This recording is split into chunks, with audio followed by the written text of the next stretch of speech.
हम लोग आज भगवत गीता के तीसरे अध्याय कर्मयोग से 35वें श्लोक की चर्चा कर रहे हैं। श्रेयान् स्वधर्मो विगुणः परधर्मात् स्वनुष्ठितात् स्वधर्मे निधनं श्रेयः परधर्मो भयावह। शब्द के अर्थ को देखिए। श्रेयान स्वधर्मो विगुणः, स्वधर्म का आचरण करे।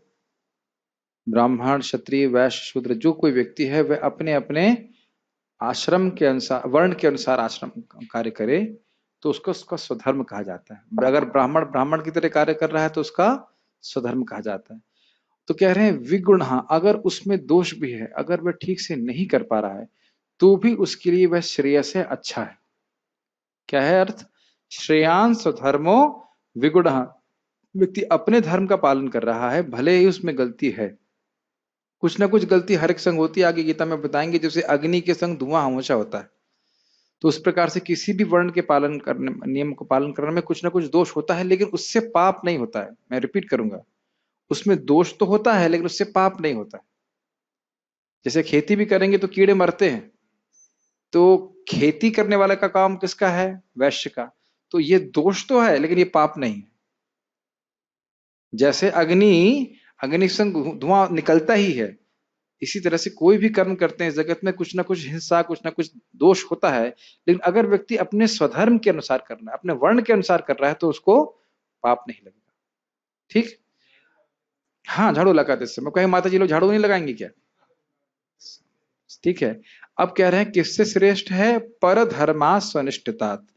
मतलब पर धर्म, मान लीजिए कोई क्षत्रिय है, वो ब्राह्मण का कार्य करने का प्रयास करे कि भाई क्षत्रिय कर्म में बड़ा हिंसा है, बड़ी कष्ट है, तो मैं ब्राह्मण बन जाऊंगा, ये भिखारी बन जाऊंगा।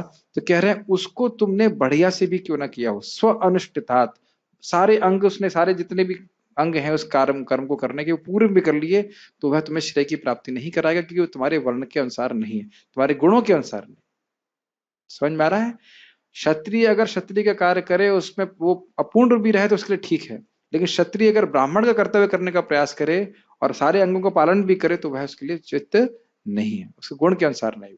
वो जबरदस्ती करना चाहता है, क्योंकि उसके जो कर्तव्य है उसमें कुछ तपस्या है, उसे करना अच्छा नहीं लगता, तो इस कारण से छोड़ करके वो ब्राह्मण के कर्तव्य करना चाहता है। जैसे आप देख रहे हो अर्जुन को अपने सगे संबंधियों से युद्ध करना था, तो ये बड़ा कष्टकारी था, तो इस कारण से वह ब्राह्मण बन करके भिक्षा मांगना चाहते थे। तो भगवान इसको प्रोत्साहन नहीं दे रहे। मेरे को कल एक भक्त ने मैसेज फोन किया, प्रभु जी मुझे भक्तों से कुछ मतलब अनबन हो गई या भक्तों से मिसअंडरस्टैंडिंग हो गई, तो मैं सोचता हूँ मैं शास्त्र ही पढ़ूं बस। तो हमने कहा शास्त्र क्या बोलेगा? भक्तों का संग करो। तो वे शास्त्र क्या पढ़ रहे हो? क्योंकि वो प्रॉब्लम समझ नहीं पा रहा है। हर व्यक्ति चाहे बाह्य रूप से नम्र भी दिखे, हृदय में इच्छा यही है कि चीजें ऐसी होनी चाहिए जैसे मैं चाहता हूँ। और उस कांटे को निकालने के लिए, एक कांटे से कांटे को निकालते हैं ना, वो भगवान एक कांटा लेके आएंगे, कितना ही कर लीजिए आप। तो ये भक्तों के संग से दूर जाकर के हम कोई भक्ति में प्रगति नहीं कर लेंगे। ये सोचना चाहिए कि मेरी सहनशीलता की कमी है, इस कारण से मुझे भक्तों के संग रहने में दिक्कत आ रही। लेकिन ये समझ लेना चाहिए, जैसे मान लीजिए एक बोट है, मान लीजिए हम इस रूम को बोट मानिए और बाहर है समुद्र। तो मान लीजिए मुझे कृष्णा प्रभु से झगड़ा हो जाए तो मैं पानी में कूद जाऊंगा ना। इसका उदाहरण मैं दूंगा। एक बार मैं मेट्रो में था, तो दो बुड्ढे बैठ गए सामने और दोनों लड़ाई कर रहे हैं आपस में, लेकिन बाद में थोड़ी देर लड़ करके फिर वहीं बैठे रहे। क्योंकि ट्रेन से उतर जाएंगे तो ना आगे पहुंचेंगे। थोड़ा लड़ाई। मैं सोच रहा था भाई जब बैठना ही है तो क्यों लड़ाई कर रहे हो, एसी चल रहा है, फर्स्ट क्लास ठंडे में बैठे हो, झगड़ने की क्या जरूरत। और बैठे वहीं पे दोनों लोग, वहीं बैठे रहे, लेकिन थोड़ा देर झगड़ा किया, फिर चुप हो गए। इसका फिर ट्रेन तो बढ़ रही है, झगड़ा करो चाहे कुछ हो, ट्रेन में बैठे रहोगे तो पार हो जाओ। तो पैदल चल के तो नहीं पहुंचेंगे ना। तो भक्त संग जितनी भक्ति कर पा रहे हैं उतनी तो बाहर जाके होगी भी नहीं, जीरो पे आ जाएंगे। और भक्त लोग शुद्ध भक्त पूरी तरह से नहीं हुए हैं तो कुछ ना कुछ आपस में मिसअंडरस्टैंडिंग हो सकती है। मैं खाली भक्त की परिप्रेक्ष्य में बोल रहा हूँ, ये नहीं कि अपना सब धर्म छोड़ करके, भक्ति का धर्म छोड़ के हम दूसरा काम चालू कर देंगे कुछ कष्ट आया तो। कुछ भक्त लोग बोलना चाहिए। पहले मैं इसको कंप्लीट कर लेता हूँ फिर आप बोलिएगा। फिर कह रहे हैं स्वधर्मे निधनम श्रेय, अपना धर्म पालन कर रहे हैं और उसमें कोई व्यक्ति मर भी जाए तो भी उसके लिए श्रेय है। आपने सुना था ना कि जो जो गति एक सन्यासी को प्राप्त होती है, वही व्यक्ति गति क्षत्रिय को युद्ध करते समय प्राप्त होती है अगर उसमें मर जाता है। और उसमें पीठ दिखा दी तो वह नरक की प्राप्ति करेगा। कह रहे हैं परधर्मो भयावह, दूसरे का धर्म का पालन करना यह उचित नहीं। इसमें बहुत सारी बातें आएंगी। जैसे मान लीजिए आप किसी व्यक्ति को देखते हैं जो पूरी तरह हरि नाम में डूबा पड़ा है, उसका वो एक जन्म की साधना नहीं है, एक जन्म की साधना नहीं है वो, उसको वाकई रुचि आ रही है। मैं सच्ची घटना बता रहा हूँ।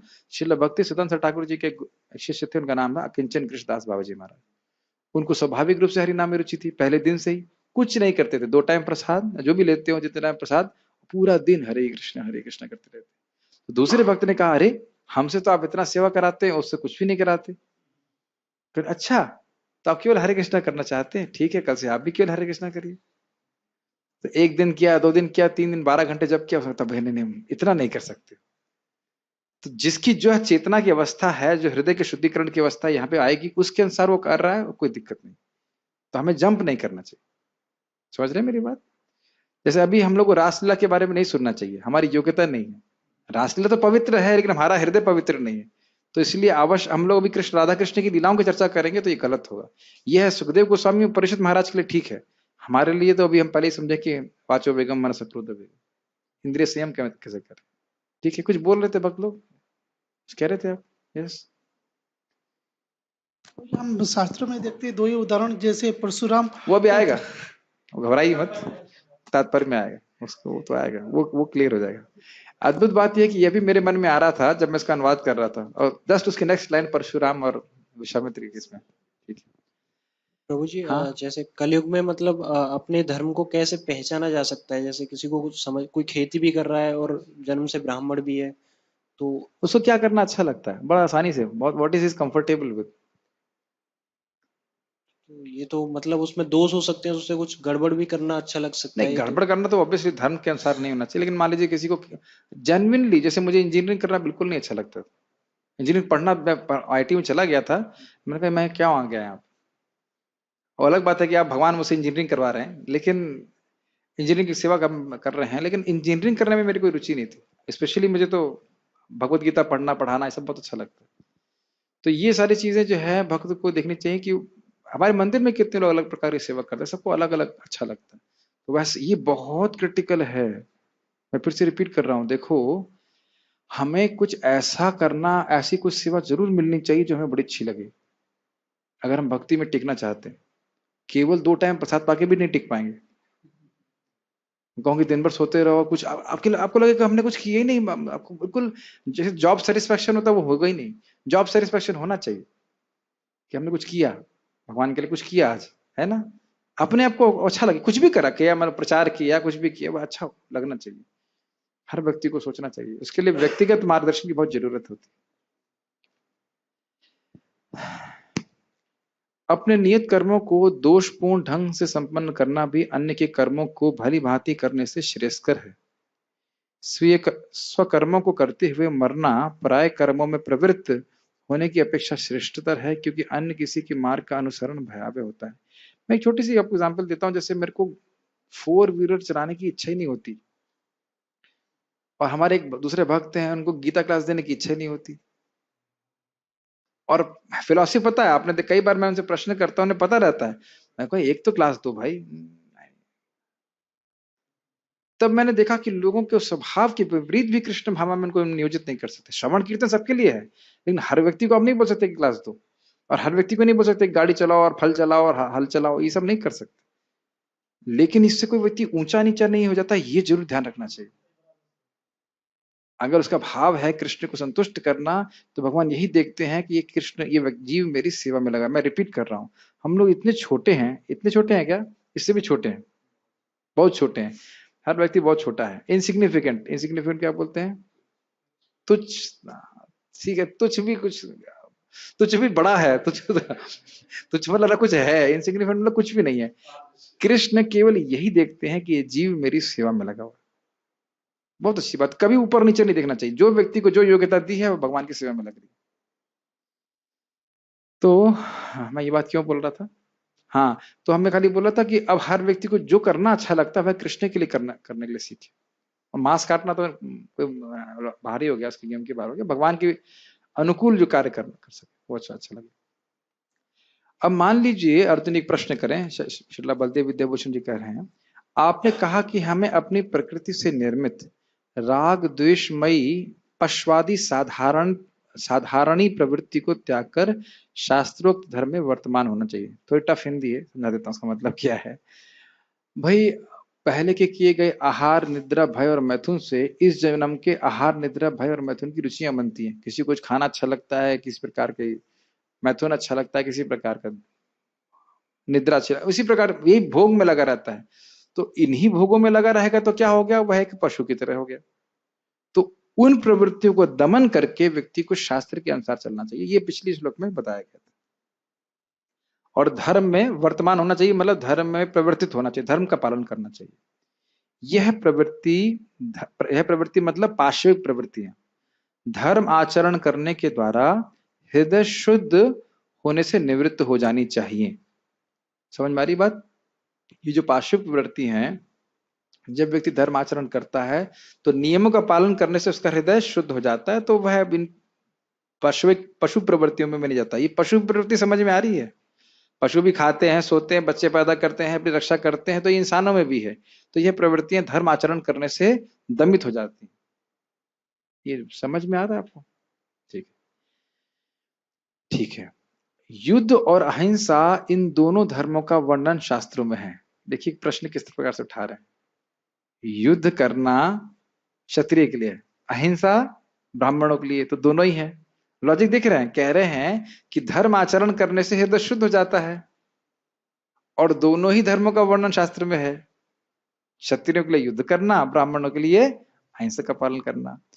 क्योंकि युद्ध करने के धर्म को मैं राग और द्वेष के बिना संपादित नहीं कर सकता हूं, इसलिए अहिंसा रूपी धर्म जिसमें भिक्षाटन के द्वारा जीवन धारण करना होता है, वह मेरे लिए युद्ध करने की अपेक्षा श्रेयस्कर होगा। देखिए क्या राग था उनका, अरे ये क्या नाम है उनका, किनसे राग था उनका? द्रोणाचार्य और भीष्म पितामह, कृपाचार्य, इनसे राग था, तो इनसे युद्ध करना नहीं चाह रहे थे। और दुर्योधन से के प्रति भी राग हो रहा था, कह रही हमारे भाई ये तो हैं। तो इस आप कह रहे हो एकदम निर्लिप्त होकर के निरासक्त भाव से युद्ध करो, तो मैं युद्ध करने के धर्म को ठीक से नहीं कर पा रहा हूं। समझ में आ रहा है? अर्जुन ये प्रश्न कर रहे हैं कि देखिए युद्ध करना भी धर्म तो है, लेकिन धर्म का युद्ध कैसे करना चाहिए? निरासक्त भाव से करना चाहिए। तो मैं तो राग द्वेष से मुक्त होकर कर नहीं पा रहा हूं। हाँ, अगर मैं ब्राह्मण बन जाता हूं, अहिंसा करता हूं, तो कोई झमेला नहीं होगा। मैं बिना राग द्वेष के जो है ब्राह्मण बन जाऊंगा, अहिंसा का पालन करूंगा, तो उससे मेरा हृदय शुद्ध हो जाएगा।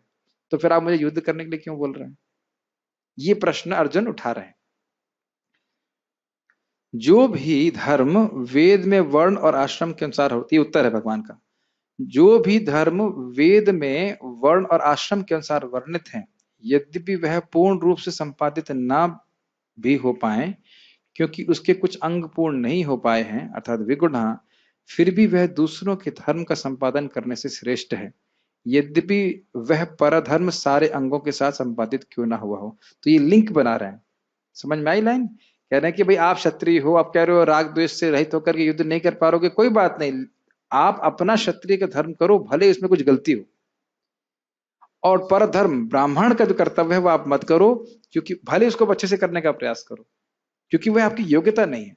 वो केवल कुछ कैसे तात्कालिक रूप से ऐसी परिस्थिति सामने आ गई, इसलिए आप सोच रहे हो कि ब्राह्मण कर्तव्य करें। अगर आपको याद हो, हम लोगों ने प्रथम अध्याय में चर्चा करी थी, कोई बाद में अर्जुन को बोलता है कायर भाग गया यहां से, तुरंत धनुष उठा लेते, उसको मार देते। तो कहाँ गया फिर उनका वो जो है ब्राह्मणत्व? ब्राह्मणत्व तो है नहीं, वो केवल तात्कालिक रूप से कि भाई हमको अभी परिवार वालों से युद्ध करना है तो उसना छोड़ दे। कभी अपने, अब मुझे एक उदाहरण याद आ रहा है, बड़ा अच्छा उदाहरण, कि जब आप देखिए जब हम एग्जाम देने जाते हैं और कभी कभी बड़े टफ प्रश्न आते हैं, तो हम लोग अंदर से क्या सोचते हैं? छोड़ो यार, क्या करना है ना, होता है ना। फिर ऐसा हुआ कभी एग्जाम में, फिर आप थोड़ा सा मन को सहमित करते हैं, कोई बात नहीं, फिर आप थोड़ा ठंडे दिमाग से काम करते हो तो प्रश्न का उत्तर आ जाता है।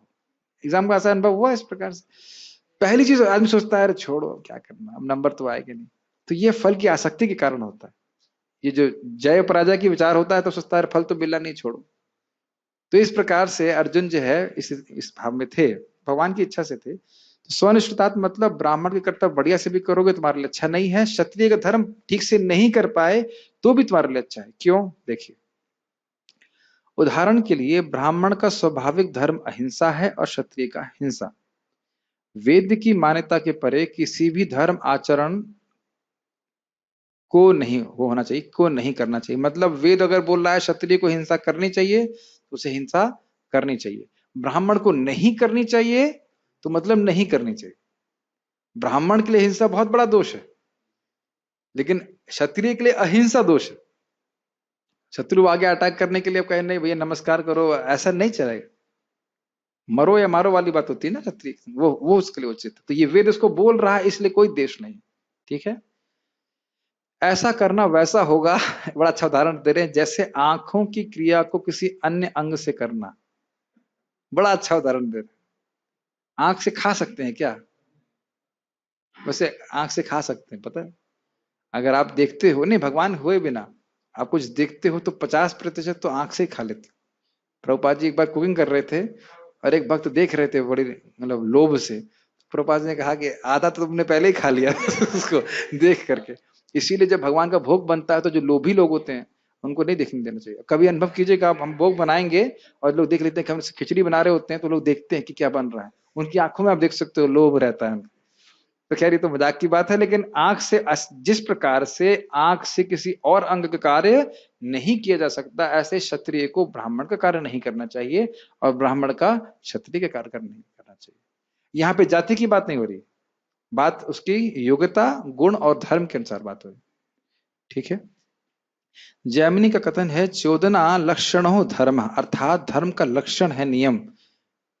धर्म का मतलब ही है नियम, और नियम मतलब ये करना है। हमें कैसा लग रहा है इससे कोई मतलब नहीं। कल भी हमने पहले भी चर्चा किया था, ये अच्छा लग रहा है वो नहीं लग रहा है। पर धर्म में भी, भक्ति में भी, विधि भक्ति मतलब विधि का पालन करना है। अभी कैसा लग रहा है उससे कोई मतलब नहीं, आगे आपके लिए बहुत लाभकारी।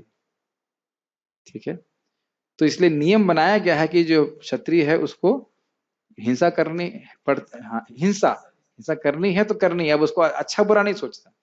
ठीक है, अपने धर्म का पालन करना क्यों श्रेष्ठ है उसको फिर कहा जा रहा है, अपने धर्म के आचरण को करते हुए मृत्यु को प्राप्त हो जाना श्रेष्ठतर है। ये था ना, श्लोक में था ना, शुरुआत में था। यह सर्वश्रेष्ठ फल देने वाला होता है क्योंकि इसमें अपूर्णता के कारण कोई पाप के द्वारा क्षति नहीं है, और क्योंकि अगले जन्म में वह इस धर्म का आचरण ठीक से कर पाएगा। दो बातें हैं, क्षत्रिय अगर क्षत्रिय के कार्य कर रहा है तो उसमें दोष तो हो सकता है लेकिन पाप नहीं है, क्योंकि वेद में ऐसा वर्णन। ये बात समझ में आ रही है? वह कुछ अंग नहीं भी ठीक से कर पाया, लेकिन क्योंकि वह अपने धर्म का पालन कर रहा है।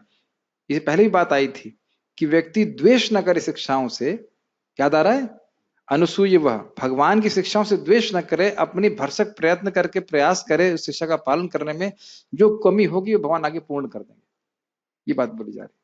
लेकिन वह छोड़कर दूसरे का धर्म करना यह श्रेय की प्राप्ति नहीं कराएगा। टफ हो रहा है बात, देखो नए लोग होंगे उनको थोड़ा सा समझ में नहीं आ रहा होगा ये बातें, लेकिन वैसे जो रेगुलरली सुन रहे हैं समझ में आएगा।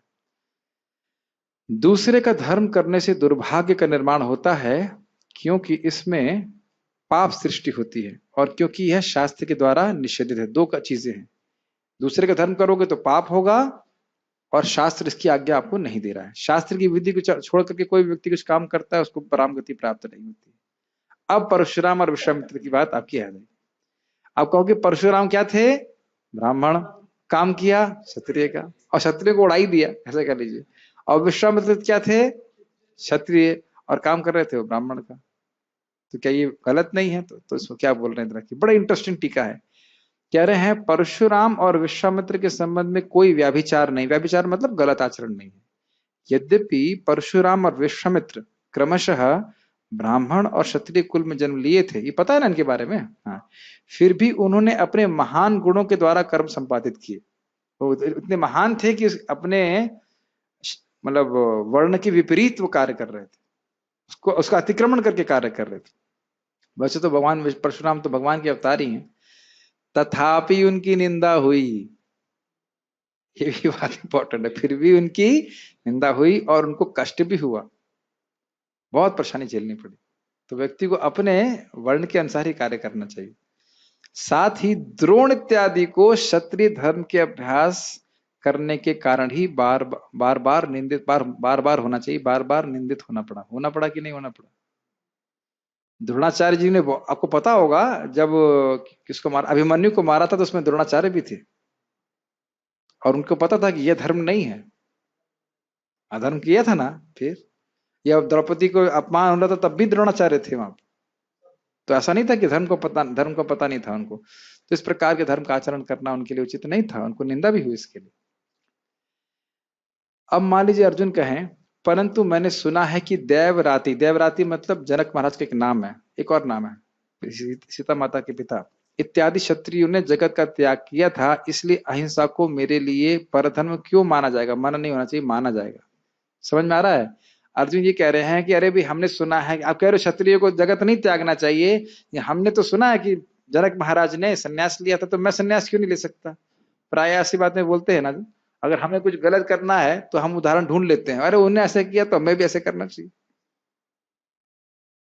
तो यह उस पर उत्तर दे रहे हैं। अपने पूर्व आश्रम के, इधर ध्यान पूर्वक सुनिए, अपने पूर्व आश्रम के नियत कर्मों को करने से व्यक्ति वासनाओं को तब तक क्षीण करता है जब तक वह वैराग्य के लिए योग्य नहीं हो जाता। ये लाइन समझना बहुत जरूरी है। देखिए, चलिए हम इससे पहले कि हम उत्तर दें, आपको पता पूछूंगा, गृहस्थ आश्रम क्यों बनाया गया? यस, बोलो, माइक पास में है। गृहस्थ आश्रम इसलिए बताया गया है कि हमारा जो मानव जन्म का जो मेन उद्देश्य है कि भागवत प्राप्ति है, लेकिन जो अगर निवृत्ति से नहीं कर सकते तो वो प्रवृत्ति में आके कुछ भोग को करते हुए धीरे धीरे अपनी वासनाओं को शांत कर सके और उसके द्वारा जो है भागवत प्राप्ति कर सके। उत्तर तो सही, इसमें और खोलना पड़ेगा। खोलने का पॉइंट ये है कि गृहस्थ धर्म में केवल भोग नहीं है, साथ साथ बहुत दुख भी है, और उस दुख को व्यक्ति अगर सुन के ना समझ पाए तो अनुभव करके समझेगा। बच्चों का ध्यान रखो, ये करो वो करो, और साथ साथ तो धर्माचरण भी कर रहा है, दोनों चीज ध्यान रखने वाली बात है। बहुत से लोग या सारे लोग प्राय कलयुग में गृहमेधी आश्रम में है, आश्रम तो नहीं कह सकते, गृहमेधी जीवन बिता रहे हैं, उन्हें कोई दुख नहीं अनुभव हो रहा। लेकिन जो धर्माचरण करते हुए गृहस्थ जीवन बिताएगा उसका हृदय शुद्ध भी हो रहा है, तो समझेगा कि ये चीज मैं फंसा हूं यहाँ पे, तो 50 साल में वो निकलने का प्रयास करेगा। मैं फिर से रिपीट कर रहा हूँ, बहुत सूक्ष्म बात है। जो व्यक्ति गृहमेधी जीवन बिताएगा उसको उसकी कोई आसक्ति नहीं, निरासक्ति वैराग्य उत्पन्न नहीं होगा। देख रहे हैं दुनिया में किसी को, आप में से अपने गांव में किसी को सन्यास लेते हुए देखा? किसी ने देखा अपने यहाँ पे वानप्रस्थ? आपने देखा किसी को? सुना था ना सन्यास होता है, कभी कभी हम लोग को सन्यासी बोलते हैं, हमको ये भी पता नहीं सन्यासी कौन होता है, ब्रह्मचारी कौन होता है।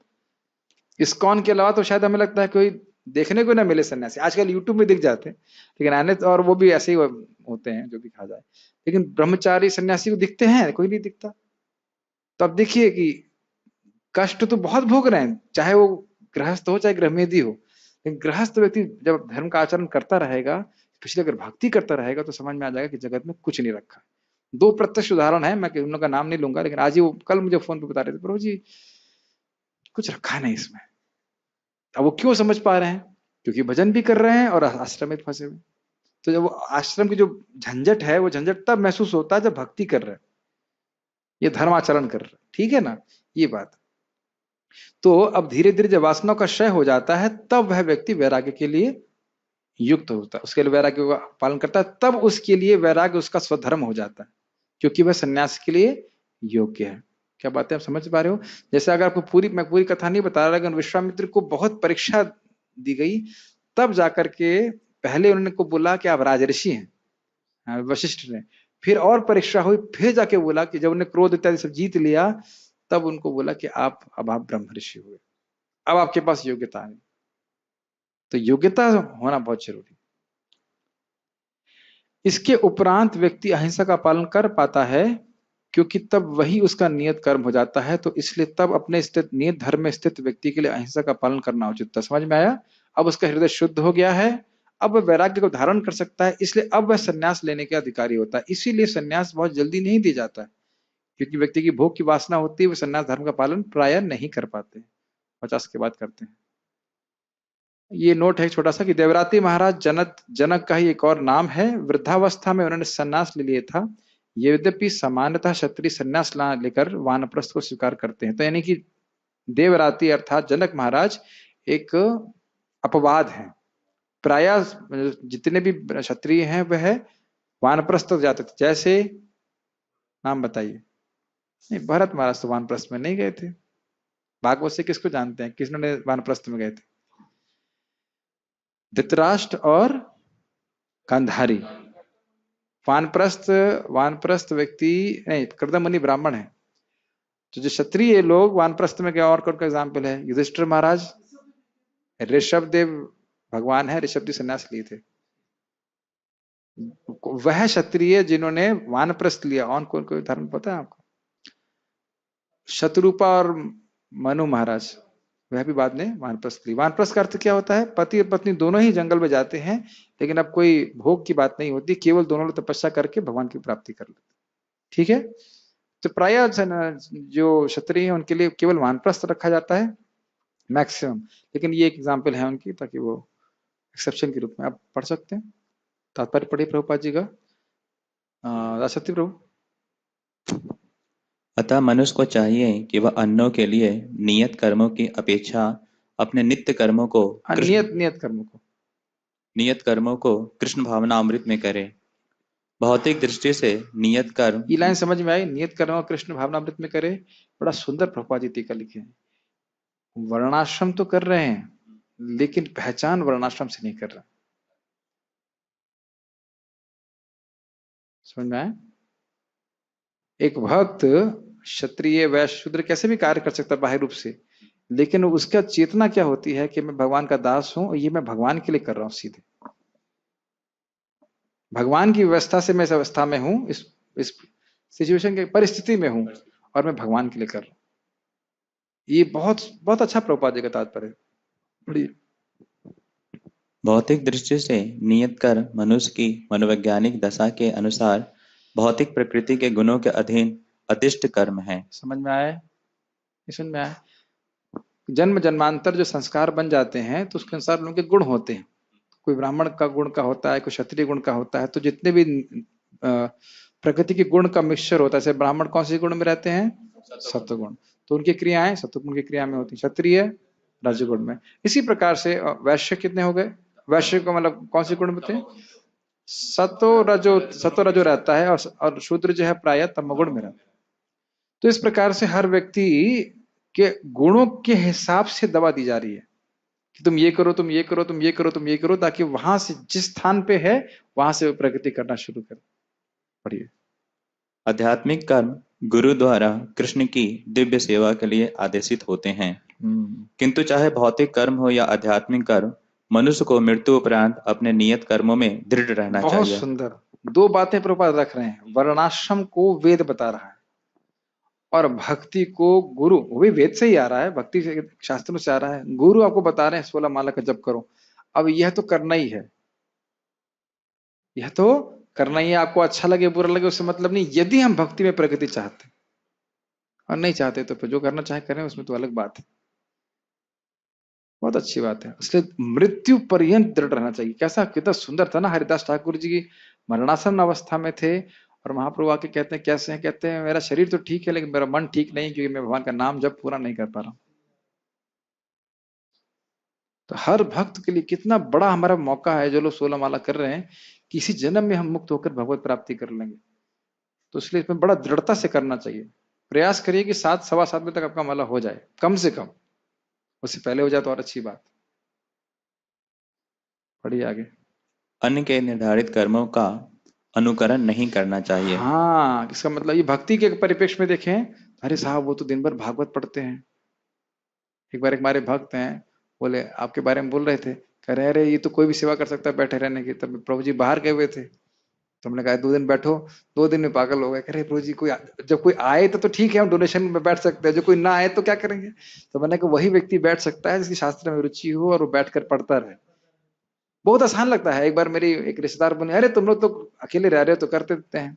तो उनके पति बगल में बैठे थे, ऐसा करो, वो बोले तुमको ऐसा करता हूँ, किराए का रूम दिलवा देता हूँ, उठो रोज साढ़े 3 बजे। नहीं नहीं नहीं, मैं तो अभी घर जाऊंगी। तो इस प्रकार से बड़ा आसान होता है, तुम ये कर लोगे, अरे तो कोई भी कर सकता है, करके दिखाओ। तो हर व्यक्ति के अधिकार के अनुसार व्यक्ति कर। अच्छा, दूसरा, द्वेष नहीं करना चाहिए। भाई मान लीजिए कोई सन्यासी है, पूरा विष्णु प्रचार कर रहे हैं, तो हमें द्वेष नहीं करना चाहिए। उनकी योग्यता है तो वो कर पा रहे हैं, ठीक है ना, अरे इसको क्यों पद मिल रहा है, सम्मान क्यों मिल रहा है, ऐसा नहीं सोचना चाहिए। शिक्षा तो देनी पड़ेगी ना भाई, आपका हृदय शुद्ध तो नहीं आ रहा, लेकिन सबका तो नहीं रहता ना। ठीक है, पढ़िए। बड़ी आध्यात्मिक तथा भौतिक स्तरों पर ये कर्म भिन्न भिन्न हो सकते हैं, किंतु कर्ता के लिए किसी प्रामाणिक निर्देशन के पालन का सिद्धांत उत्तम होगा। समझ में आए? वर्णाश्रम के धर्म के जो नियम है वो वेद के अनुसार है, और भक्ति के नियम जो है वो प्रामाणिक गुरु के अनुसार है। लेकिन दोनों ही बात में हमें आदेश का पालन करना सीखना, और यही सबसे कठिनाई है जीवात्मा के लिए, क्योंकि हम सब लोग स्वतंत्र रहना चाहते हैं। ये बीमारी है।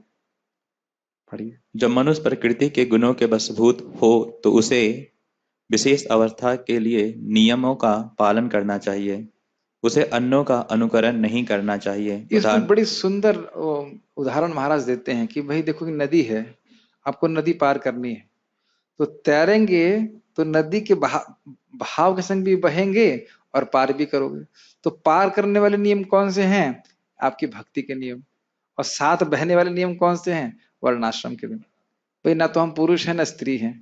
आपको हम पुरुष नहीं स्त्री नहीं तो क्या है, क्या करेंगे?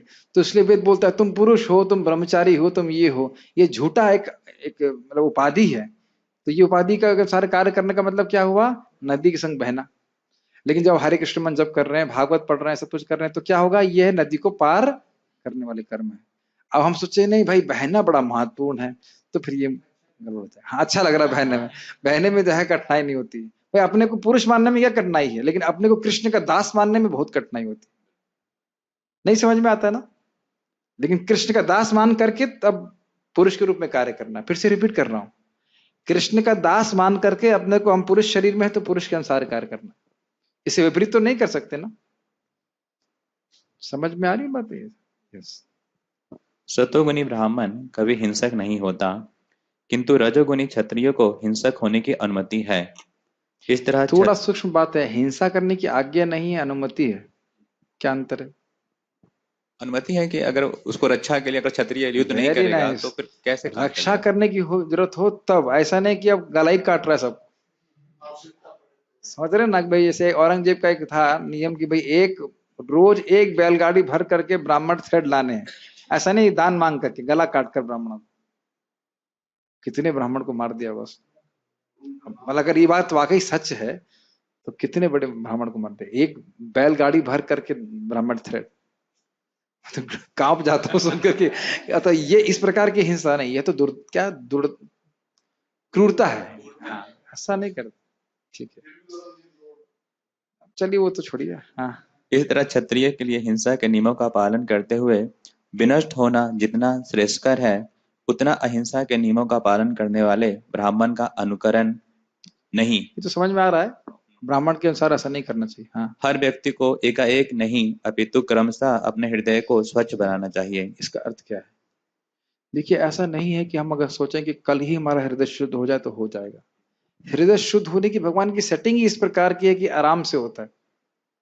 ये भगवान स्वयं ब्रह्म संहिता में बोले हैं, भक्ति प्राप्त करना चाहते हो शुद्ध, क्रमशः लगातार लगे रहो और धार्मिक आचरण करो। भक्ति में दृढ़ता से लगे रहिए और धर्म का पालन करो। अधर्म का आचरण करके कोई भक्ति करेगा तो सिद्धि प्राप्त नहीं कर सकता। तो इसलिए दो चीजें बड़ी जरूरी है। सिंपल उदाहरण ले सकते हैं, मैं कई बार देता हूं। होम्योपैथिक दवा बोलते हैं 10 ड्रॉप रोज 10 दिन तक खाओ।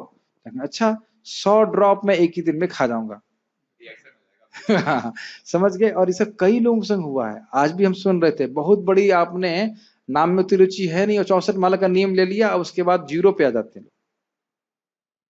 तो इसलिए जितना व्रत ले लिया उसको पूर्ण करने का प्रयास करें। ये महाराज बता रहे थे 5 बार आरती का नियम ले लिया। हम ठाकुर जी आए, हम 5 बार आरती करेंगे, बाद में बिल्कुल सभी बंद कर दिया। ये उचित नहीं है। बहुत अच्छे से बोल रहे थे महाराज, कह रहे थे कि भाई हम 3 टाइम भोग लगाएंगे। अरे भाई एक टाइम भूख लगाने का नियम लगाओ, क्योंकि भगवान को आदत बन जाती है कि अरे 9 बज गया है खाने खाना लेके आएगा, और नहीं लेके आएंगे तो फिर ये एक भक्त मुझे बोला, प्रभु जी उस दिन वो लेट हो गए मंगल आरती में, प्रभु जी मेरा नियम है कि मैंने व्रत लिया कि अगर मंगल आरती नहीं पहुंचूंगा तो घर चला जाऊंगा। हाँ यही चीज हमने कहा आपको आपके गुरु महाराज बोले ऐसा नियम लेने के लिए, तो आप अर्जुन की तरह क्यों नियम ले रहे हैं कि कोई बोल देगा धनुष मतलब गांडी हटा दो तो मैं उसको जान से मार दूंगा। कोई व्रत लेने से पहले पूछना चाहिए ना कि भाई मैं क्यों कर पाऊंगा कि नहीं कर पाऊंगा। इसीलिए मार्गदर्शन बहुत जरूरी है। हमने कहा माया तो बोली देगी चलो घर चले जाओ, एक दिन मंगल आरती मिस कर दी, हमने कहा हजारों बार होगा, कोई बीमार पड़ गया, कभी कुछ हो गया, उसमें कौन सी बड़ी बात। देखिए नियम तो हमें पालन करने चाहिए, लेकिन मेन बात है अपने भाव को ठीक रखना चाहिए। कभी कभी बात बोले, प्रभु जी 9 साल हो गए मैंने भी मंगल आरती मिस नहीं किया, ये अच्छा भाव नहीं। ये सब बोलना नहीं चाहिए। एक दिन मैं वही गौशाला से जा रहा था, एक भक्त बोला, पता है आपको मैं 1 लाख नाम जप कर रहा हूँ। हाँ बहुत अच्छी बात, क्या कर रहे हैं ये तो बड़ा, ये दिखाने वाली बातें नहीं होती हैं। अपना भाव बहुत महत्वपूर्ण है, क्रिया तो है ही लेकिन भाव बहुत महत्वपूर्ण है कि मंगल आरती जा रहे हैं जब करने कुछ पर इसलिए कृष्ण प्रसन्न हो, ये बात बढ़िया। किंतु जब मनुष्य प्रकृति के गुणों को लांग कर कृष्ण भावना अमृत में पूर्णतः लीन हो जाता है तो वह परमाणिक गुरु के निर्देशन में सब कुछ कर सकता है। इसका मतलब क्या है, वह शूद्र की तरह कार्य तो कर सकता है लेकिन वह शूद्र नहीं होता। वह ब्राह्मण की तरह कार्य तो कर सकता है लेकिन वह ब्राह्मण नहीं होता। वह क्षत्रिय की तरह कार्य कर सकता है, वह क्षत्रिय नहीं होता। तो वह हर परिस्थिति में कृष्ण का दासी होता, उसका वो प्रभाव नहीं पड़ता। जैसे कि हमारे एक जयानंद प्रभु के बारे में सुनते हैं, उनसे भक्त मिलने के लिए आए और उस समय वो कार की रिपेयरिंग कर रहे थे, कार के नीचे घुस करके। तो बोले मैंने सुना है कि यहाँ पे एक बहुत बड़े संत हैं, का नाम जयानंद प्रभु है। और वो सोच रहे थे संत मतलब व्हाइट धोती कुर्ता होगा, उज्जवल एकदम शांत, और हाथ में बीट बैग होगा ऐसे करके। तो उसके बाद वो बाहर आए, कहते हैं हाँ थोड़ा मेरी मदद करिए कार ठीक करने में। मैं उसके बाद बोले मैं ही जयानंद हूँ। पूरा उनका कपड़ा जो है ग्रीस से गंदा हो गया था। समय में बड़ी अच्छी उक्ति उनके बारे में बोल रहे थे कि एक भक्त ने ऐसे प्रश्न किया महाराज को, मुझे याद भी याद है बलराम हॉल में, कि भक्त लोगों को शूद्रों का काम क्यों करना चाहिए, केवल ब्राह्मणों का काम करना चाहिए। तो महाराज ने उत्तर दिया, हनुमत प्रसंग महाराज ने इन्हीं जयानंद प्रभु के बारे में, कि उनको खाना तक नहीं खा रहे थे जगन्नाथ जी का रथ यात्रा में। जब भक्त ने कहा भूख लग रही है तो जो ग्रीस था वही खा के, कहते ये मेरा महाप्रसाद है। बड़ा उच्च कोटि के भक्त। बोले 3 दिन वो सोए नहीं रथ यात्रा की तैयारी में, और जब 3 दिन समाप्त हो गया एक जगह बैठ के 55 माला की। 3 दिन ना सोने के बाद कर सकता है कोई? 3 दिन बाद क्या सोचे, केवल नींद के बारे में सोचे करना। हाँ रोज सो कर जा रहे हैं तब भी फिर 2 घंटा और सो जाते हैं, थोड़ी तृप्ति नहीं हो रही है। तो ये ऐसी प्रभुपाद जी को देखिए ना, प्रभुपाद परमहंस अवस्था में है और हिप्पियों के लिए खाना बना रहे हैं, तो क्या वो कुछ कम हो गए? उनके बर्तन साफ कर रहे हैं तो क्या वो शूद्र हो गए? हम सब भक्तों को ये भावना रखनी चाहिए, चाहे टॉयलेट बाथरूम साफ करना पड़े, जो आवश्यक हो कृष्ण की सेवा के लिए वो करने के लिए तैयार रहना चाहिए। ये इसे कहते हैं ना, we should not be white collar devotee. White collar समझते हैं? व्हाइट कॉलर जॉब मतलब हम बिल्कुल बस ये सेवा है और हमारे लिखा पढ़ी की सेवा करेंगे, हाथ कभी गंदे नहीं होंगे, मट्टी में हाथ नहीं लगेंगे, ऐसा नहीं होना चाहिए। जो कृष्ण सेवा देंगे वैसे करने के लिए तैयार। पढ़िए। कृष्ण भावनामृत की पूर्ण स्थिति में एक क्षत्रिय ब्राह्मण की तरह और एक ब्राह्मण क्षत्रिय की तरह कर्म कर सकता है। दिव्य अवस्था में भौतिक जगत का भेदभाव नहीं रह जाता। मान लीजिए आपकी नित्य सेवा है कृष्ण के लिए दूध उबालना, तो अरे मैंने इतना भजन किया केवल दूध उबालने के लिए। मान लो गोलोक में आपको बोल दिया जाए भाई आपकी नित्य सेवा है कि आप कृष्ण के लिए दूध उबालेंगे, अरे वहां तो मैं टेम्पल मैनेजर था वहीं जाता हूँ, भौतिक जगत में तो दूध ही उबाल रहा है। यहाँ पे किसकी सेवा है दूध उबालने की? गोलोक में नरोत्तम दास ठाकुर, उनको भजन कर रहे थे ना, जब दूध देख रहे थे दूध कर रहे हैं और हाथ जल गया उनका। तो छोटी से छोटी सेवा कृष्ण के लिए, बाहर रूप से छोटी सी सेवा लगेगी लेकिन जीव को अनंत सुख देने वाली होती है, तो वहां कोई अंतर नहीं होता। पढ़िए आगे। उदाहरणतः विश्वामित्र मूलतः क्षत्रिय थे किंतु बाद में वे ब्राह्मण हो गए। इसी प्रकार ये हम समझा चुके थे, उसमें हम पढ़ाएंगे। इसी प्रकार परशुराम पहले ब्राह्मण थे, किंतु बाद में वे क्षत्रिय बन गए। ब्रह्म में स्थित होने के कारण ही वे ऐसा कर सके। ब्रह्म स्थित होने का मतलब अपने शरीर की चेतना से बिल्कुल अलग थे, इसलिए ऐसा कर सकते थे।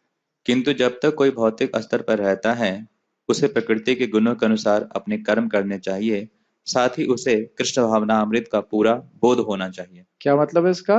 भाई जो उससे प्रकृति के गुणों के अनुसार स्वभाव है वैसे वो कर्म करे और उन कर्म को कृष्ण को जोड़ता चले और साथ साथ भक्ति भी करे। भक्ति नहीं करेगा तो बहुत फिर सारा कुछ क्या कहते हैं, चारी वर्णाश्रमी यदि कृष्ण नहीं भजे, स्वकर्म करीते से ही रण पड़े। अब वर्णाश्रम का पालन कर रहे हैं, सब कुछ कर रहे हैं, लेकिन भगवान का भजन नहीं कर रहे, तो फिर वही काम को नरक ले जाने वाले काम है। तो दोनों साथ में लेके चलना चाहिए। कोई प्रश्न है? चलो स्टॉप हियर। श्रीमद् भगवद गीता की जय। श्रील प्रभुपाद की जय।